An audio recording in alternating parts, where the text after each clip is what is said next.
రాబోయే ఎన్నికల్లో వైసీపీ అభ్యర్థులుగా పోటీ చేస్తున్న మిథున్ రెడ్డి, ఆకేపాటి అమర్నాథ్ రెడ్డికి అండగా నిలబడి ఫ్యాన్ గుర్తుకు ఓటేసి గెలిపించాలని వైసీపీ నాయకులు అనురాగ్ రెడ్డి, ఇరగంరెడ్డి సుబ్బారెడ్డి, ఆకేపాటి వేణుగోపాల్ రెడ్డి వెల్లడించారు. కడప జిల్లా ఒంటిమిట్ట మండలం మలకాటిపల్లి గ్రామంలో ఎన్నికల ప్రచారం నిర్వహించారు.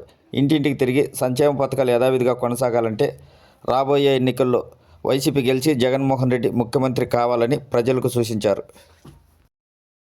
దూర ప్రాంతాల నుంచి వచ్చేవారు మనకొద్దు, అందుబాటులో ఉండి అభివృద్ధి చేసే నాయకుడు కావాలి. రాబోయే ఎన్నికల్లో రాజంపేట పార్లమెంట్ అభ్యర్థిగా మిథున్ రెడ్డి, ఎమ్మెల్యే అభ్యర్థిగా ఆకేపాటి అమర్నాథ్ రెడ్డి గెలుపులకు శక్తివంచన లేకుండా కృషి చేయాలని అన్నమయ్య జిల్లా రాజంపేట మండలం ఊటుకూరు వైసీపీ సీనియర్ నాయకుడు పృథ్వీరెడ్డి గ్రామస్తులకు సూచించారు.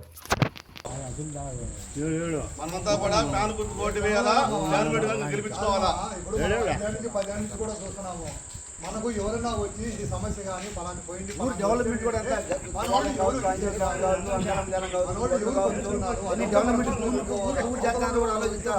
ఎవరో వస్తారో ఏదో చెప్తారు, మేము చెప్పిపోతారు. ఊరు డెవలప్ చేసే వాళ్ళు కూడా ఎవరుగా ఉన్నారు, వాళ్ళకి అందుబాటు ఎవరు కలుగుతున్నారు. ఎవరి మాట మన ఉంటే గ్రామం బాగుపడుతుంది. కడప జిల్లా చిద్దబాట మండలంలో టీడీపీ ఎమ్మెల్యే అభ్యర్థి సుగవాసి సుబ్రహ్మణ్యం పర్యటించారు. ఈ సందర్భంగా మాజీ మార్కెట్ యార్డ్ చైర్మన్, వైసీపీ నాయకుడు Jawahar Basha, single window director Kajapeer, Gonepalli Siddaiah, Battina Venkataiah, అయ్యవారయ్యతో పాటు పలువురు నాయకులు వైసీపీని వీడి తెలుగుదేశంలో చేరారు. వీరందరికీ కండువా వేసి పార్టీలోకి ఆహ్వానించారు సుబ్రహ్మణ్యం. నాయకుల వలసలు వైసీపీకి షాక్గా చెప్పవచ్చు.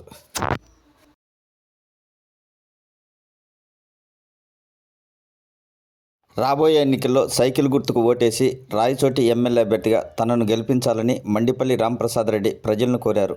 రాయచోటి నియోజకవర్గం సంబేపల్లి మండలం పరిధిలోని సోమవరం గ్రామం, దేవలంపేట, ఆగ్రహారం గ్రామాలలో ఎన్నికల ప్రచారం నిర్వహించారు. బాబు సూపర్ 6 పథకాలపై ప్రజలకు అవగాహన కల్పించారు. ఈ సందర్భంగా టీడీపీ శ్రేణులు మండిపల్లి రాంప్రసాద్ రెడ్డికి ఘనంగా స్వాగతం పలికారు. రాజంపేట అన్నమాచార్య ఇంజనీరింగ్ కాలేజీలో అనుమానాస్పదంగా మృతి చెందిన రేణుక ఘటనపై న్యాయ విచారణ జరపాలని విద్యా సంఘాల నాయకులు డిమాండ్ చేశారు.